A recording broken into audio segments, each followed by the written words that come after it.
Topik 1, pembelajaran berdiferensiasi.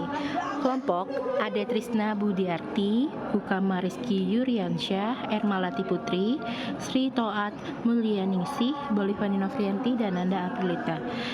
Baik, yang pertama itu apa itu pembelajaran berdiferensiasi? Pengertian pembelajaran berdiferensiasi yaitu pembelajaran berdiferensiasi adalah proses pembelajaran di mana peserta didik dapat mempelajari materi pembelajaran sesuai dengan kemampuan, apa yang disukai, dan kebutuhannya masing-masing sehingga mereka tidak frustasi dan merasa gagal dalam pengalaman belajarnya.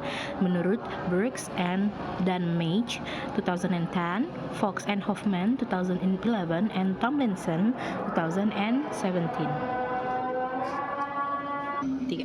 Poin selanjutnya adalah mengenai aspek pembelajaran berdiferensiasi.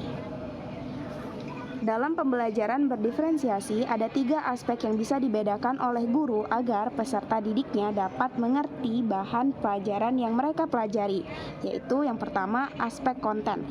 Aspek konten ini berisi mengenai materi apa yang ingin diajarkan oleh guru.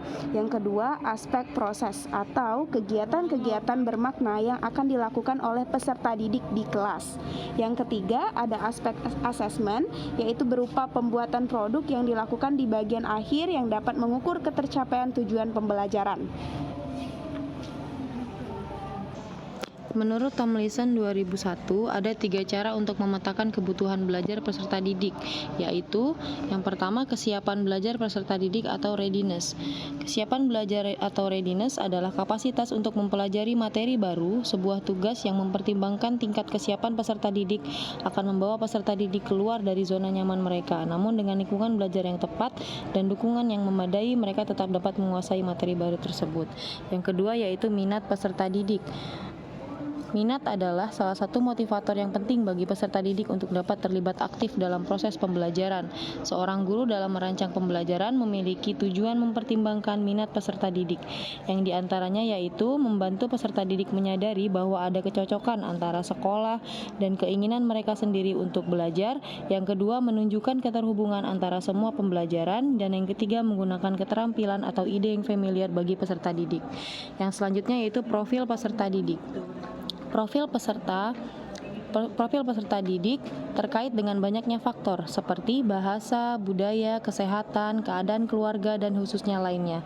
Selain itu juga akan berhubungan dengan gaya belajar seseorang. Profil peserta didik ini merupakan pendekatan yang disukai peserta didik untuk belajar, yang dipengaruhi oleh gaya berpikir, kecerdasan, budaya, latar belakang, jenis kelamin, dan lain-lain. Selanjutnya, kami ingin memberikan contoh keberagaman tentang peserta didik di kelas. Contoh yang ingin kami berikan adalah contoh dari video yang telah kita tonton bersama. Pada video tersebut, dapat kita lihat salah satu contoh dari keberagaman siswa pada aspek kesiapan belajar anak atau readiness.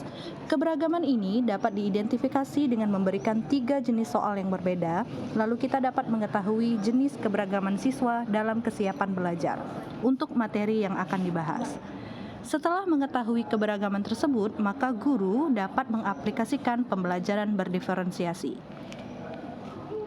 Dan langkah selanjutnya, maka guru dapat mengkelompokkan siswa berdasarkan hasil dari kesiapan belajar tersebut, yang didapatlah 3 jenis kelompok yang berbeda, yaitu kelompok 1 yang dikategorikan sebagai kelompok yang mau berkembang, kemudian kelompok 2 yang dikategorikan sebagai kelompok yang sedang berkembang, sedangkan yang ketiga yaitu kelompok 3 yang dikategorikan sebagai sudah berkembang atau mahir.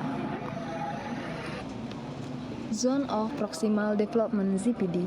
Zone of Proximal Development ZPD adalah zona antara tingkat perkembangan aktual tingkat perkembangan potensial.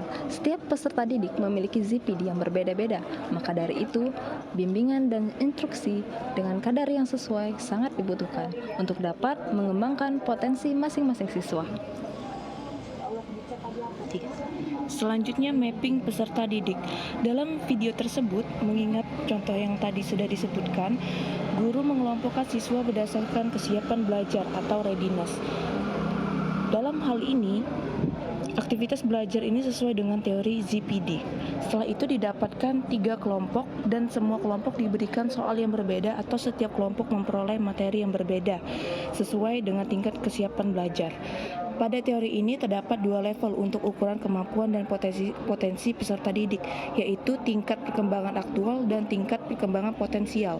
Tingkat perkembangan aktual peserta didik adalah ketika dia bekerja untuk menyelesaikan tugas atau soal tanpa bantuan orang lain dalam video tersebut, yakni kelompok 3. Sedangkan tingkat perkembangan potensial adalah tingkat dari kompetensi peserta didik yang dapat tercapai ketika dia dibantu oleh orang lain dan dalam video tersebut, yakni kelompok 1 dan 2, yang kita ketahui guru membantu kelompok 1 secara detail dan kelompok 2 tidak terlalu detail karena mereka sudah agak paham dengan materi tersebut. Dalam hal ini dapat dikatakan bahwa setiap peserta didik memiliki ZPD yang berbeda-beda. Maka dari itu, bimbingan dan instruksi dengan kadar yang sesuai sangat dibutuhkan untuk dapat mengembangkan potensi masing-masing siswa.